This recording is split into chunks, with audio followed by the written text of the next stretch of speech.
At some point in time in your journey as an ESL teacher, you will either run across the need or the desire to use songs as part of your lessons. With so much great content to choose from, and so many ways to implement it into a curriculum or as a free-form lesson, it is often difficult to know where to begin, or how to implement the content into a quality lesson. Hi, my name is Brett, a freelance ESL teacher, formerly a teacher trainer. Today, I want to help you with a little know-how on how to make a lesson involving songs for the lower intermediate to advanced level ESL students, so your lessons become successful.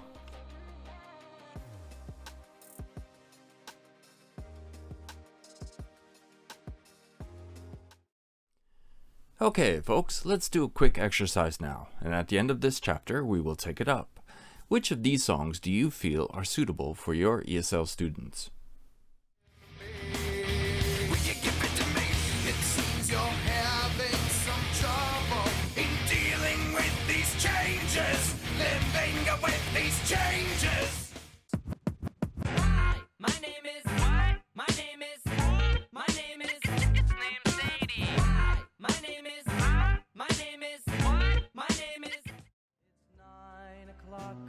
Saturday, a regular crowd shuffles in.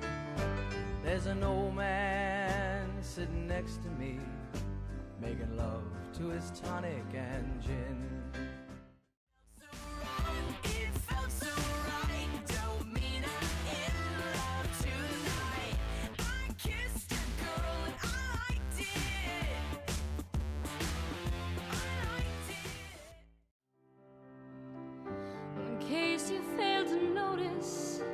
In case you failed to see, this is my heart bleeding before you.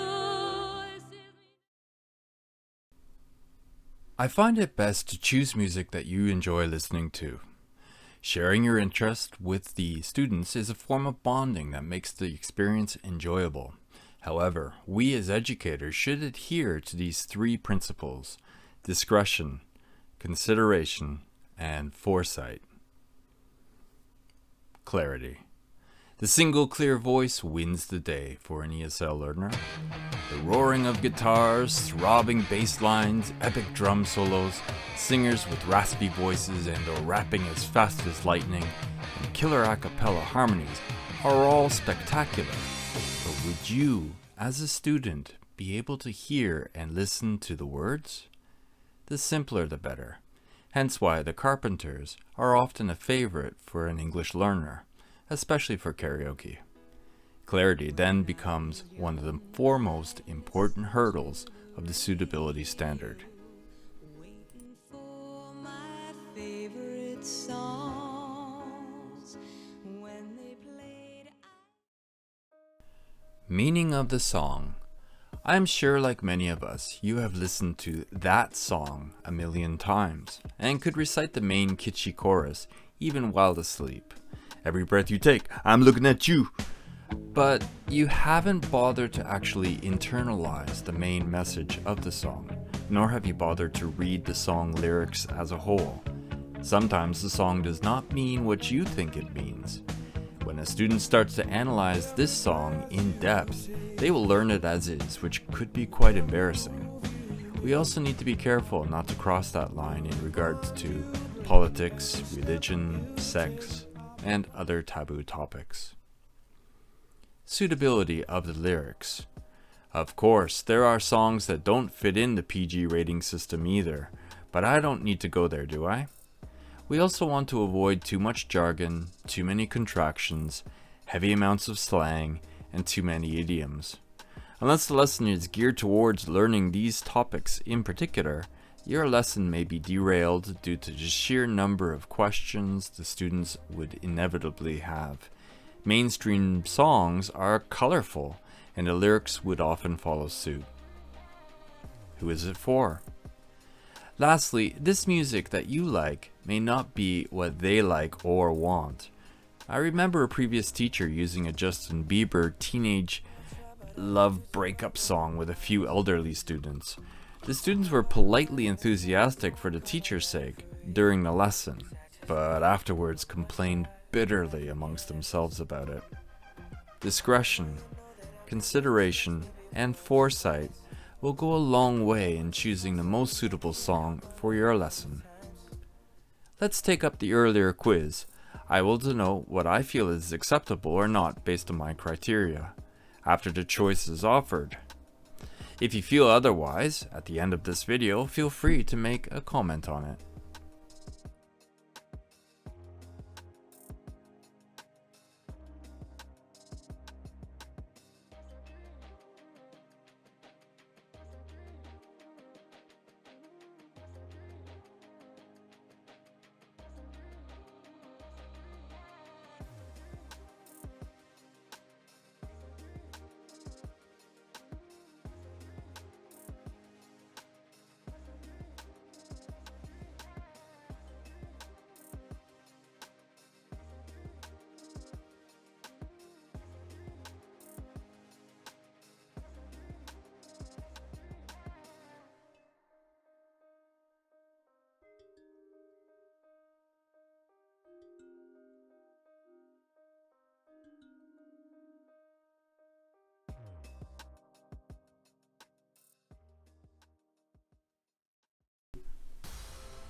Why use a song? Songs provide opportunities for foreigners to see, through video and/or hear culture. It is immersive and poignant. The lyrics are poetic and fit to a beat, and they are mirrors of what society holds dear at the time they are made. They are also trendsetters at times too. There are many books about songs and the changing of society. Songs also help develop fluency, albeit I'm reluctant to say how much at this moment. Lastly, a song is a treasure trove of teaching points for an ESL teacher to use. If you haven't used a song in your lessons as of yet, you are missing an opportunity to give much to your student with so little preparation. Utilize every resource if possible. Purpose and focus. I just want to share it. It's my favorite song. It's the trendy new thing. It doesn't need to fulfill any specific grammar points or fit into a curriculum, does it? No, it does not. Many fine lessons can be created with this same sentiment.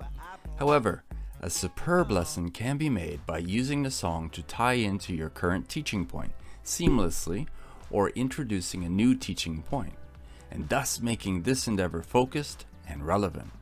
You must remember, you're asking the students to work on something, as opposed to just sitting back and enjoying it as is. There's no denying the fact that your students want entertainment, but they want to have something they can learn and use as well. They want something worthwhile and relevant to their studies. Now, if you were to make a lesson using a song, what would be your purpose and what would you have them focus on? Thankfully, you can derive many uses of a song. Reading and comprehension, listening skills, writing and possibly creative writing skills, fluency to a small and large degree, and more. It's best to consider what your purpose and focus is when choosing your music. Let's give a couple of examples. Let's say you want to create a lesson focusing on the present perfect, which is your current teaching point at the moment. You can Google present perfect songs and come up with a list. I have used U2, still haven't found what I'm looking for with success, but there are many more. Actually, here's a link on this page that you can use to find a list dedicated to what I'm talking about, including worksheets. Now, perhaps you want to create a lesson centering around war. Again, this can be Googled. You would find that a song can have numerous uses for creating an exciting lesson or two if you think about it. Hopefully, at this point, you can see that you can use any song you want if it is suitable, but choosing a song with a focus, serving your purpose, makes for a far superior lesson. It is easier to look for a song with your purpose and focus in mind than to shoehorn these factors into a song you just like. In the end, the lesson would then be considered worthwhile by the students to study. Songs for fluency. You can see these types of titles on YouTube. It states that a student can gain fluency by listening and possibly singing to these particular songs. Can a student gain fluency by singing and or studying a song? Yes and no. Not without teaching, at least, and not without the students speaking unnaturally or with a sing-song voice in their own output. You as a teacher could focus on linking words, accents, and intonation, but it would be irregular. Another thing of note, songs are created with poetry in mind. They have a shortening and lengthening of vowel sounds, unnatural contractions, and assimilation to maintain the beat of the music. Fluency under these conditions isn't easily quantifiable. A piece of advice: try not to fall into the YouTubers' traps. Now, I must point out something important about childhood songs. A song does help shape your mouth around the vowels and consonants, thereby increasing your abilities to speak more fluently, hence why childhood songs have repetition and are popular at a young age.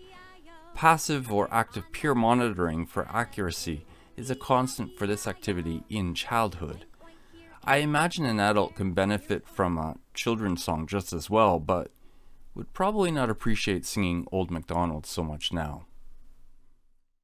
How to make a song lesson. Now, these are the steps I take when making a lesson based on a song. Of course, you may alter things as you see fit, but these have been successful for me. Number 1. Download or copy the lyrics of the song. It is as simple as Googling the song plus the lyrics.